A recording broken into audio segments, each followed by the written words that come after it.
Hello everyone, welcome back to my channel. Today we go through recursion completely line by line. We cover what recursion is. Let's start from this top. Means what is the recursion, right? So here is the definition. Recursion is a technique where a function call itself to solve a smaller part of the problem.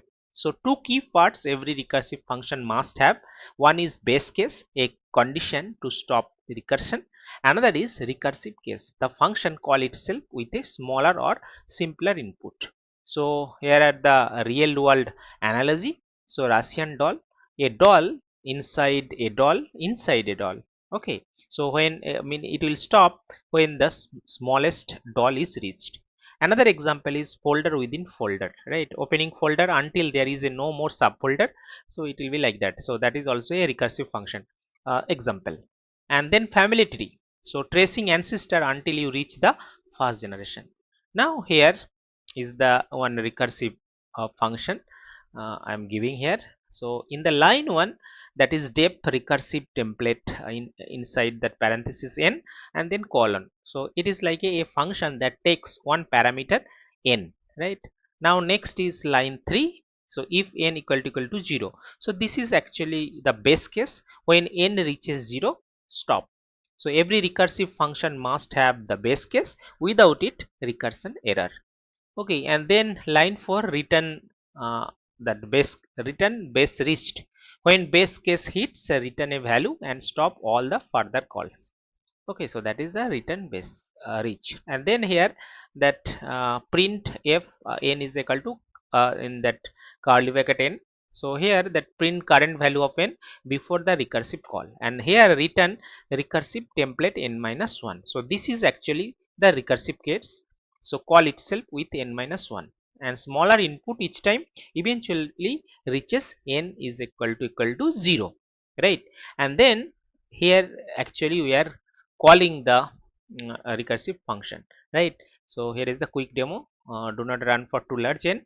So here print recursive template of 3, right? So it will run that recursive function and it will give n is equal to 3, n is equal to 2, n is equal to 1, and then finally base reached, right? So I am just copying that code and I am pasting here in Python tutor, and then I'll run one by one. So visualize execution. Now just here you can see, so that green line that just execute and line next line to execute. Now here this is the function. Okay, so next, so it will come here. So that this is the function, right? So now here, so this line is actually execute. Okay, because here this is total function, so we are calling the function. So now here it is calling the function recursive template, and function is recursive underscore template n. Now next is next, right? Now here n is equal to 3, so now n is equal to 3.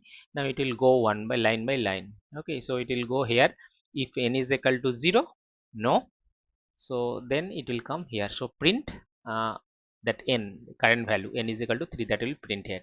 Okay, now next here return recursive. Now it will ask again, is it calling, right? Because n minus 1. Okay, so it will call n is equal to 2 again.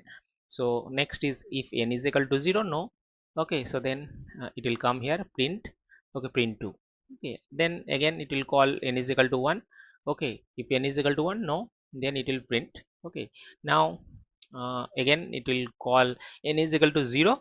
Now here n is equal to 0 means return base reached. Okay, so it will stop. Okay, so it will return value base reach, so it will stop. Okay, so now you can see that. Okay, so it now it will bubble up, so we got all this value, right?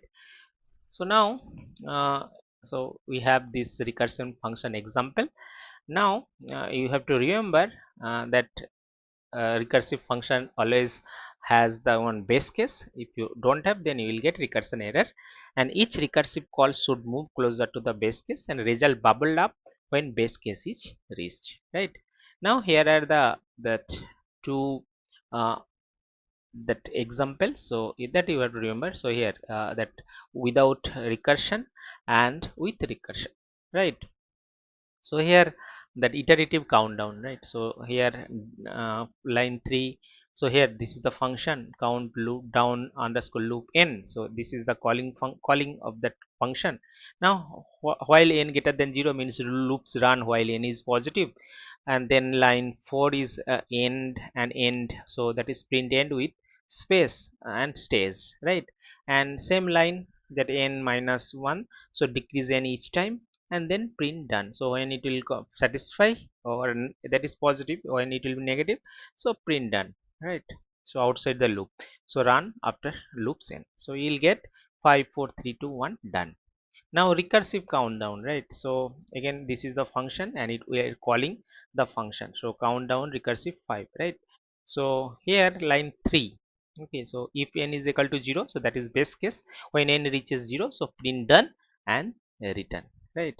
And line 4, so that is print done, so printed when base case is hit. And line 5 you can say that is return, stop the recursion here.